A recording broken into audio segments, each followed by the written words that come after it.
कि आप दुनिया में आपके पासपोर्ट की बड़ी कदर हो जाएगी। बेचारे नौजवान समझ रहे थे पासपोर्ट लेके जाऊंगा बतानियों का वीजा ठग से लग जाएगा, आपको भूटान भी वीजा देने को तैयार नहीं, आपकी हालत ये हो चुकी है। अगर आप कंपेयर करें एजुकेशन वीजा इंडिया के साथ चेक करें, अपने वीजा चेक करें, आपको पता चल जाएगा कि आपके साथ हो क्या। कई वजीर पीटीआई के अपने हल्कों में नहीं जा सकते, इसलिए लोग रोक लेते हैं। मसला कि आप मैं नाम गिनवाना शुरू कर, बड़ी लंबी फहरिस्त बन जाएगी। एक और थ्योरी मैं आपसे गुजारिश करूं आपसे, उसकी वजह यह है कि आपने बड़े दावे किए हुए हैं। आपने तो चावल की काश्त करने वाले अंग्रेज बुलाने के दावे किए हुए हैं। आपके पासपोर्ट की इज्जत होगी, चाइना में आए हुए, सुने चाइनीज आए हुए, मेरी गुजारिश सुन लेना। आपने कहा हुआ कि आप दुनिया में आपके पासपोर्ट की बड़ी कदर हो जाएगी। बेचारे नौजवान समझ रहे थे पासपोर्ट लेके जाऊंगा बतानियों का वीजा ठग से लग जाएगा, आपको भूटान भी वीजा देने को तैयार नहीं, आपकी हालत ये हो चुकी है।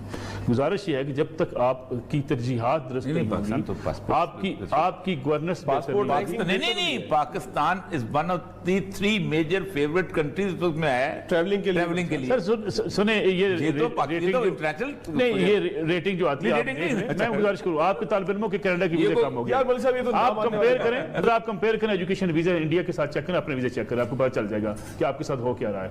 देखिए कुछ हैं आपकी वो कोई जो फलां डाटा आ गया, फलां हमें उस लिस्ट से निकाल दिया, ग्राउंड पे आप देखें हो क्या रहा है। आप बताएं मुझे, महंगाई पे कुछ महंगाई तो नहीं है, खान साहब से पूछ लें, किसी से पूछ लें, वजीर से, और ये सब भी कहेंगे महंगाई नहीं है। सब कितने गुजारिश यही तो रोना है सर, आप ये जुलूसों की जरूरत नहीं है। ये मोबाइल पे मैसेज आ चुका है। ये जो हाइब्रिड वार हम कहते हैं ना, जिससे हम डर रहे हैं, जिससे सब डर रहे हैं हाइब्रिड वार से, ये उनको पता है कि अब लोग कितना रिएक्शन शो करते हैं। मैंने आपसे कहा ना, ये आप कैमरा उठाइए, शो को छोड़िए, रोड पे चले जाइए, किसी के आगे माइक करके देखिए, आपको जवाब मिल जाएगा। तो आपको जवाब मिल जाएगा। बैठा करते थे तो लोगों का कथारसिस यहाँ पे होता है, इस पे देखें जरा मोबाइल खोल। अब सवाल यहाँ पर यह पैदा होता है कि क्या इस तमाम तर सूरत हाल के बाद आलमी इदारे अभी भी खामोश रहेंगे या थोड़ी हरकत होती हुई हमें नजर आई? बैनुल अक़वामी सतह पर मुझे वाकई कोई तवक्को नहीं है, बल्कि मैं इसमें एक इजाफा ये करना चाहूंगी कि आप देख लें कि यूएई से जो पाकिस्तान की फ्लाइट्स हैं, कोरोना के केसेस बढ़ने की वजह से वो रोक दी गई हैं, लेकिन इंडिया से कोई फ्लाइट नहीं रोकी गई है। वहां की फ्लाइट्स चल रही हैं, जबकि वहां पर तकरीबन कोई 90 लाख इस वक्त कोरोना के एक्टिव केसेस मौजूद हैं और हमसे बहुत बदतर सूरत हाल है, लेकिन फिर भी इस किस्म की कोई फ्लाइट सस्पेंशन नहीं। और ये एक मिसाल नहीं है, इस तरह की मुतअद्दिद मिसालें आपको मिलेंगी, सिर्फ इसलिए कि वो एक बहुत बड़ी मंडी है, वहां की आबादी बहुत ज्यादा है और वहां बड़े फाइनेंशियल इंटरेस्ट लोगों के आके जुड़ जाते हैं, जिसके बाद फिर काफी ममालिक फिर चुप्पी साध लेते हैं। एमनेस्टी इंटरनेशनल की भी एक मिसाल, दुकानों के नाम नहीं रखे जाते। वो जो कराची की के नाम पर उन्होंने एक दुकान का नाम रखा था, आप देख लेंगे उस बेचारे का क्या हाल हुआ।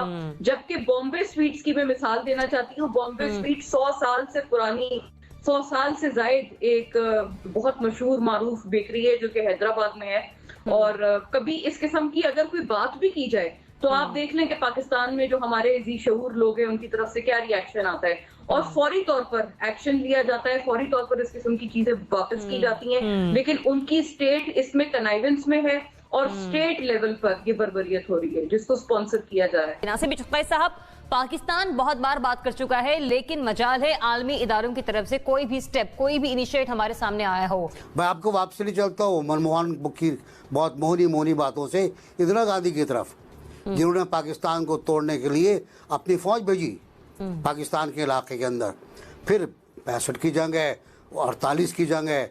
तो ये एक कंटिन्यू अमल है हिंदुस्तान का एज ए स्टेट पॉलिसी। कभी कभी वो मुज़ाकरात पे आ जाते हैं, कंपोजिट डायलॉग पर, कभी उससे फरार अख्तियार कर लेते हैं और फिर कहते हैं हम बात नहीं करेंगे। फिर हम बात करने के लिए जाते हैं, वो कहते हैं नहीं हम फ़ोन करते हैं, वो फ़ोन रिसीव नहीं करते। ह्यूमन राइट्स की तरफ डेमोक्रेट्स बहुत ह्यूमन राइट्स की बात करते हैं, कुछ नहीं किया उन्होंने, और अभी भी मुझे लग रहा है कि ज़्यादा कुछ नहीं हो पाएगा, थोड़ा बहुत होगा। और जहाँ तक आलमी तंजीमों का है, ये अपनी रिपोर्ट्स बनाती रहेंगी, आपको देती रहेंगी, हमें गुस्सा दिलाती रहेंगी, और ये बार थपकी मिलती रहेगी कि अभी ना घबराओ, दस्तक हो रही है शहर की, शहर आने वाली है। शहर मुझे लगता नहीं आने वाली है, अंधेरा बहुत शदीद है। तो भारतीय माशरा अब इसमें इतना ज़्यादा जकड़ चुका है कि वो समझता है कि उनके इकट्ठे रहने का वाहिद तरीका अब ये रह गया है कि वो इसी आइडियोलॉजी पे चलें। अगर इस आइडियोलॉजी से हटे तो वो तकसीम हो जाएगा। लेकिन साथ ही उन्होंने लिखा कि ये निज़ाम जो है वो ज़्यादा देर चल नहीं सकता और इसके अंदर जो है वो जल्द या बदेर जो हैं वो क्रैक्स आएंगे। और ये जो उनकी इंतहापसंदी है ये अब इस लेवल पे नहीं रहेगी कि ये बीजेपी के लेवल पे रह गई, या ठीक है उधर कोई इंडिविजुअल वॉइसेस वो निकल रही हैं, लेकिन ये सरकारी सतह पर, प्राइवेट सतह पर, हर जगह वो सरायत कर गई है। और ये इनका जो नैरेटिव है, आप यहाँ से अंदाज़ा लगा लें कि ये कितना इंतहा पसंदाना किस्म का है कि उनके जो ऐसे सहाफ़ी जो बड़े ही बैलेंस्ड किस्म के सहाफ़ी समझे जाते थे, वो अभी जो लास्ट एपिसोड हुआ जिसमें पाकिस्तान में एडवेंचर करने की कोशिश की उन्होंने बालाकोट में, उसके ऊपर उन्होंने इतनी मुतअस्सब किस्म की और जहरीले किस्म के बयानात दिए, तो वो भी ये जो बयानिया नरेंद्र मोदी ने बनाया वो उससे मुतासिर हुए बगैर नहीं रह सके।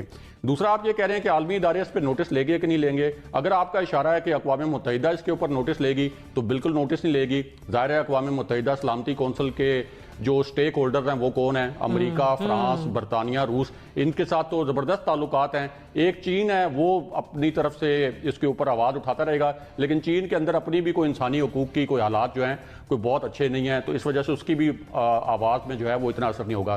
तीसरा ये कि इसकी सबसे बड़ी मिसाल ये है कि जब अमेरिका में ओबामा सदर थे तो उससे पहले ट्रैवल बैन था नरेंद्र मोदी के ऊपर अमेरिका में जाने के लिए। तो ये तो ट्रैवल बैन जब नरेंद्र मोदी मुंतखब हुए तो ओबामा के दौर में ही खुला था। तो इससे आप अंदाजा लगा लें कि ये जो हमने बात की कि एक बड़ी मंडी